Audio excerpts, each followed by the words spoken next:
Қана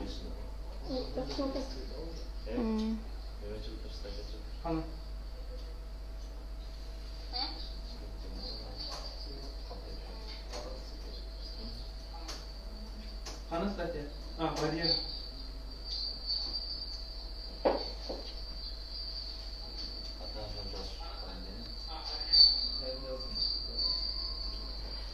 Саламатсыздарбы? Бүгүн сасыктымоого каршы эмдөө алуу канчалык деңгээлде маанилүү деген суроого терапевт пульмолог Назар Арапбаевдан жооп алып беребиз. Суроолоруңуздар болсо жазсаңыздар болот.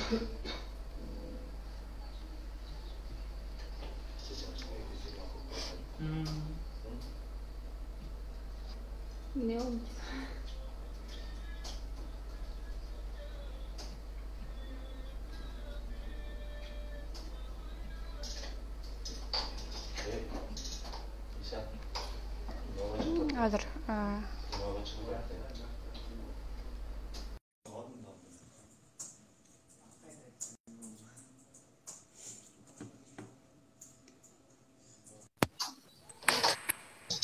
саламатсызбы? Саламатсыздарбы? Алгачкы суроолордон бере баштасак, сасыктымоого каршы эмдөөнү алуу канчалык деңгээлде маанилүү? Сасыктымоого каршы вакцинаны алуу аябай керектүү нерсе. Айрыкча жашы өтүп калган улгайган адамдар, 60тан өткөн, андан тышкары өнөкөт оорусу бар кишилер, мектепке чейинки кишилер, аларга сөзсүз алыш керек деп мен совет айтат элем. Эмдөөнү алууда жаш курак каралабы? Жаш курак каралат, негизинен 3 айдан баштап алып баштаса болот. Коронавирус менен ооруган бейтаптар бул эмдөөдөн өтсө болобу? Коронавирус менен ооруган бейтаптардын экиге бөлүп карашыбыз керек. Эгерде жеңил түрү менен ооруган болсо, 1 ай убакыт өткөндөн алса болот. Эгерде оорураак түрү менен ооруган адамдар болсо, 2 ай убакыт өткөндөн ала берсе болот.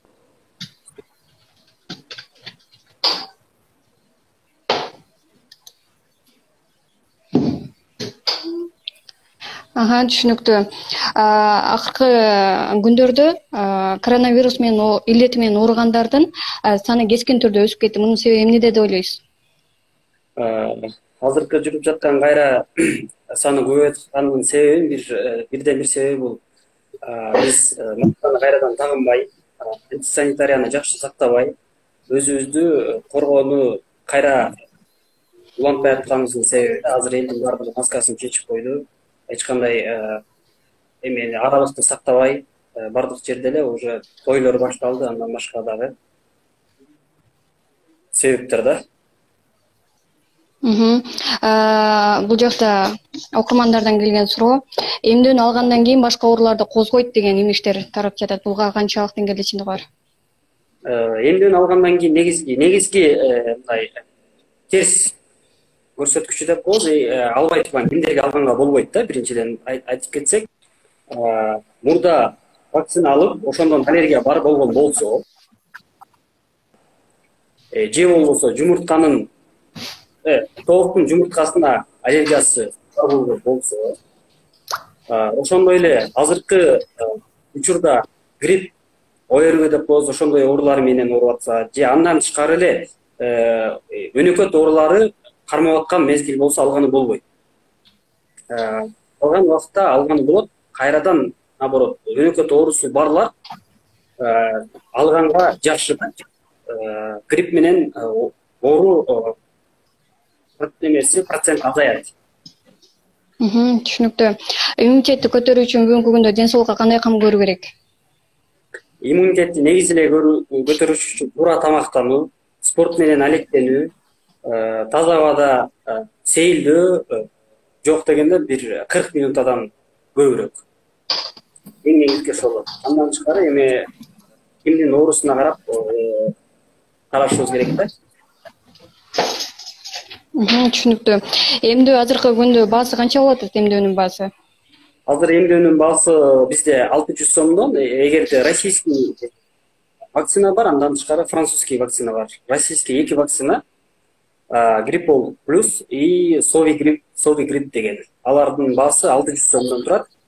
Французский Ваксигрипп деген бар. Анын баасы 3150 сом турат. Азыркы учурда бирок Ваксигрипп жок бизде. Пока келип келет. Кыргызстанга келип түшөлөт французский. Жакын арада октябрдын башында уже келип түшөт деген Сиз азыр эки вакцинаны атап өттүңүз да, бааларына жараша эле экөөнүн таасири эки бөлөкпү? Производство бул жерде деген Россия чыгарат, экөө айтып өткөн. Ваксигрипп ал Франция чыгарат. Основном составынан и производствосунан айырмасы бар. Бирок бардык эле вакциналар грипп Б, А и Б эки түрүнө тең действие берет. Грипп А'нын именно H3N1 и N2, H1N1 түрлөрүнө. Түшүнүктүү. Азыркы учурда бардык эле калктын бардык катмары бул эмдөөнү алууга чындыгында каражаттары жетиштүү деп айта албайм да. Эгерде албай кала турган болсо, коронавирусту же болбосо ушул сасык тумоonu жуктуруп алуу коркунучтуу жогору болобу, кандай болот сиздин оюңуз? Бул вакцина коронавируска эч кандай мындай айтканда тиешеси жок. Эгерде коронавируска контакт болсо, андан жуга берет. Вакцина алса жукпай калат деген эме жок да. Бирок эгерде обычный грипптен сактанат, мисалы бир эле мезгилде коронавирус и грипп экөө моментально болуп калса, грипп менен уже жугуу оору процент азаят, коронавирустан эч кандай сактабайт вакциналар. Түшүнүктүү. Дагы бир маанилүү суроо, бул коронавирустун экинчи толкуну келет деп жатышат да. Бул жагдайга биздин медицинанын азыркы даярдыгы кандай? Сиздердин даярдыгыңыз кандай? Азыр жакшы эле даярдыктар жүрүп жатат.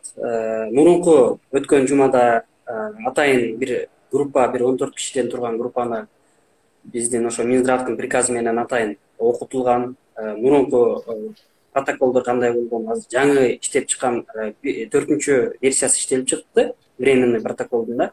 Ошол протоколдордо кандай өзгөрүүлөр киргизилген, ошонун бардыгын бизге үйрөтүп, андан тышкары биз ошол маалыматты бардык региондорго, башка областтарга, башка аймактарга жеткизгенге уже аракет кылып атабыз. Буюрса биз эртең Баткенге барып атабыз. Ошол Баткен областында азыр коронавирус көбөйүп аткан негизинде ошол жака барып, ошол жактан дагы жаңы протокол боюнча маалымат алышып, аларга өзүбүздүн опыт менен бөлүшкөнбүз.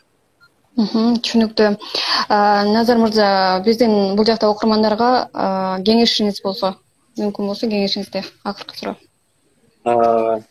Бул жактагы баарыңыздарга кеңешим азыркы ушу эрежени сактап, вакцинаны мүмкүнчүлүгүңүздөр болсо алып, масочный режим, жанагы аралыкты сактап, антисептик менен колдонуп, бардыгын сактаңыздар деп кеңеш берет элем баарыңыздарга. Коронавирус азыр бизден кете элек, жакын арада кетпейт. Ошон үчүн экинчи толкун болушу мүмкүн деп эми божомолдоп атабыз. Ошол экинчи толкунду болтурбаганга баарыңыздар ушу аракет кылсаңыздар деп сунуш айтат элем. Чоң рахмат убактыңызды бөлгөнүңүз үчүн. Саламатта калыңыз. Саламатта калыңыздар.